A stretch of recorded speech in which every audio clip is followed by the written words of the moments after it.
Every comedy revolution starts off the radar. In basements and backroom clubs, a new generation's testing the limits, saying the things mainstream acts won't touch. These aren't polished TV comics. They're the ones making audiences laugh, squirm, and think all at once.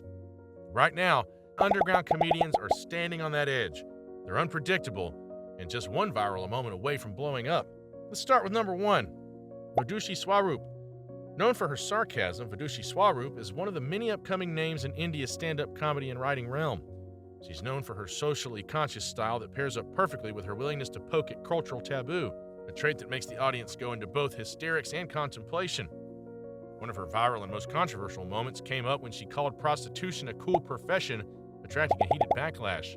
Her talent as well as her loyalty to India's culture was questioned and critiqued even by some of her fans. Instead of retracting and letting one controversy doom her career, she proudly came up to defend her statement and explained that it was taken out of context. She said that her full sets contain more nuance and it's unfair to put art under the radar without the whole picture. Controversies aside, Swaroop's rising fame is undeniable. She has written for major Indian awards like the Filmfare itself and leads multiple creative efforts in comedy circuits. As a female comic struggling to find equal footing amongst the rest, her social commentary and risk-taking is more than just humor. Mahila Manch. Mahila Manch is a woman's stand-up collective from Ahmedabad, India. It was founded in December 2017 by Shefali Pandey, Preeti Das, and Renu. Why is it worth a mention? Because this group focuses on issues that remain silenced in public. Body image, gender roles, caste, and female sexuality are just a few of their areas of interest. Their work is notable in the conservative environment of India, where even the gentlest satire draws criticism. In a market that craves new voices and authenticity, their work actively challenges what Indian comedy can be. The Mahila Manch go beyond performance, they create their own space. Their approach is less about shock and more about breaking silence with wit and guts, which gives them credibility and a growing audience among younger progressive viewers. I feel very nervous like I'm doing right now, but since we're talking about love, I do want to let you know that I love what I'm wearing today. It's called a kaftan. Kaftan is basically a nightie that you wear to work. Nick Mullen. Nick Mullen is a comedian and co-creator behind Cumtown, which later pivoted to other shows. His comedy is explicit and often relies on shock, gender, and race jokes with his classical, absurd, and irreverent humor. Many critics argue that Cumtown crosses lines of offensiveness and is problematic in how it treats minority groups, women, and sensitive topics. Nonetheless, the show has a cult following, especially among audiences who embrace humor as transgressive. Beyond stand-up, the network he built gives him a platform to shape edgy comedy and recruit like-minded talent. He's significant and relatable because he presents a portion of modern digital comedy culture that's provocative, polarizing, but also deeply self-aware. His success in terms of revenue, audience loyalty, and influence shows there's still space for challenging voices in comedy. Neil Kolhatkar.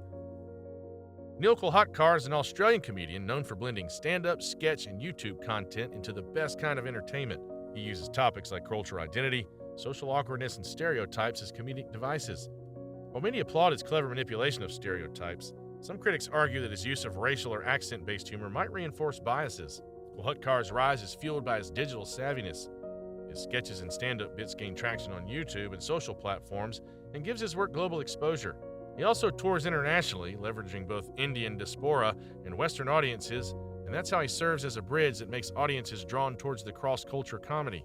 Yes, all right. Now, a lot of people say white men have a lot of confidence, and I think I've finally figured out why white men have so much confidence.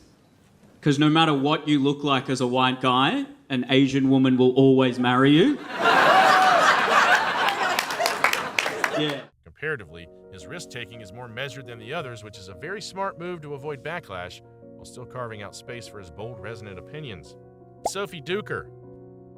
Sophie Duker is a British comedian, writer, and performer whose work explores race, identity, and politics with boldness.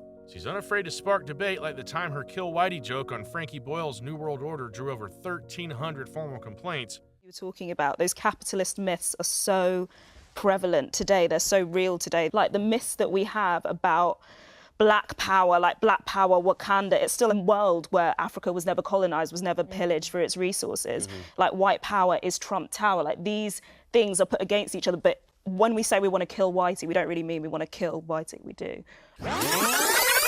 When we say we want to kill Whitey, we don't really mean we want to kill Whitey, we do. But when we say we want to kill white, it's like it's a capitalist, not We're today. gonna finish the show. But when people react to people saying that white privilege, whiteness is a capitalist structure. It benefits itself. It hurts white people. It hurts non-black people. It hurts black people. But still, this kind of fear of a black alternative, and it's these sort of rhetorics battled against each other. These extreme capitalist rhetorics of supremacy, which BBC later dismissed. She's also outspoken about power dynamics in comedy, calling out toxic competition and urging more inclusive voices. She sells out shows, appears on TV and radio, and is increasingly cited in cultural conversations in the UK. Her mix of critique and satire gives her credibility beyond mere laughs. She appeals to audiences who want humor with purpose and not just offense. Mamoun Eligab. Mamoun Eligab is a quickly rising British comedian of mixed West African and North African heritage who's building a name on the UK alternative circuit. With his relaxed delivery and business-like timing, he blends personal storytelling that includes family history and loss with sharp social commentary about race, slang, and cultural hypocrisy. His debut hour, Why I Love White People, ran at the Edinburgh Fringe in 2023 and earned positive notices for its mischievous tone and willingness to unsettle liberal audiences. I'll tell you a bit about myself, guys. I'm quite a quiet person off stage. It's because I'm not a very intelligent person, right?